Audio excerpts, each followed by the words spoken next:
আমাদের একটাই দাবি, আমাদের কোনো দাবি নাই। আমরা চাই নির্বাচনের আগেই পে স্কেলের প্রজ্ঞাপন ঘোষণা করা হোক। কর্মচারী কখনো রাজপথে দাবি নাই। আজকে কি আমাদের এখানে থাকার কথা? আজকে আমাদের শান্তিতে বাসায় থাকার কথা, কিন্তু আমরা আজ সকল কর্মচারী প্রজাতন্ত্রের 22 লক্ষ কর্মচারীর প্রতিনিধি এখানে এসেছি। কেন এসেছি?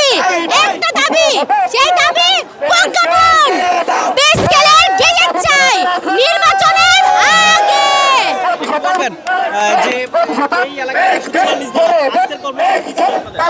আমাদের কোনো বিক্ষোভ কর্মসূচি নয়, আমরা শান্তিপূর্ণভাবে, আমাদের কমিটি বলেছে শান্তিপূর্ণভাবে আমরা এগিয়ে যাব।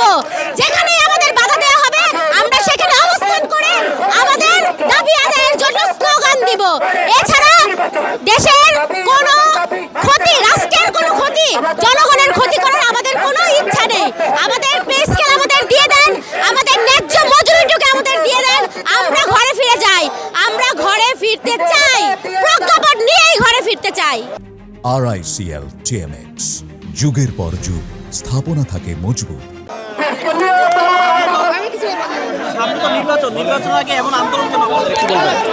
আমাদের দাবি মানতে হবে, সেটা আমাদের দেওয়ার জন্য, পে স্কেল দেওয়ার জন্যই আমরা এই রাস্তায় নেমেছি। আমাদের সব কিছু মাথার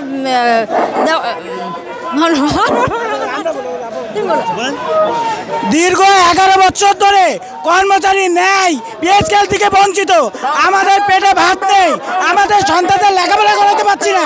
আমাদের একটাই দাবি, এতদিনকে আমাদেরকে এই মিটিং মিছিল করতে করতে আমাদেরকে একটা সান্ত্বনা দিচ্ছে যে আপনাদের প্রজ্ঞাপন হবে, আপনাদের পে স্কেল পাবেন, কিন্তু আমাদের আজকে এই পর্যন্ত এসে আমাদেরকে সান্ত্বনা দিচ্ছে যে আমরা পে স্কেল দিতে পারবো না, আর স্বীকৃতি প্রকাশ করতেছে আমরা পে স্কেল না নিয়ে আমরা ঘরে ফিরবো না।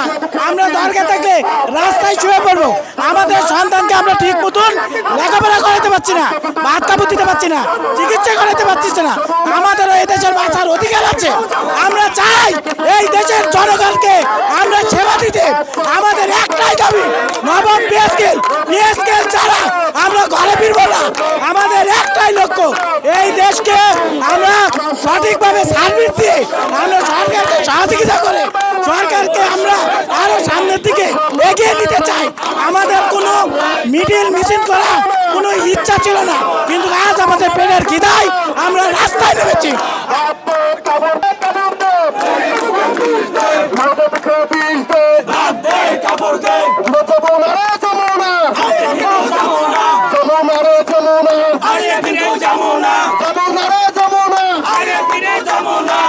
দেখুন, আমাদের পে স্কেল কিন্তু আমাদের ন্যায্য অধিকার, এটা কিন্তু কোনো বিলাসিতা না। এবং প্রত্যেক 5 বছর পর পর সরকারি কর্মচারীদের পে স্কেল দেওয়ার বিধান রয়েছে, কিন্তু সেটা কিন্তু আমাদেরকে বিগত সরকারের আমলে আমরা পাইনি। এবং এই সরকার আসার পরে যখন পে কমিশন গঠন করা হলো, তখন কিন্তু আমরা সরকারি কর্মচারীরা অনেক আশা করেছিলাম, কিন্তু পরবর্তীতে আমরা দেখলাম যে পে স্কেলের রিপোর্ট দেওয়ার পরেও এটা গেজেট হয়নি। তো এই কারণেই সারা বাংলাদেশের কর্মচারী জেগে উঠেছে। দর্শক, এই মুহূর্তে আপনারা দেখতে পাচ্ছেন প্রধান উপদেষ্টা যে বাসভবন, সেই বাসভবনের সামনে আন্দোলনকারীরা বিক্ষোভ মিছিল করছেন। আপনারা দেখছেন সরাসরি ঢাকা পোস্টে।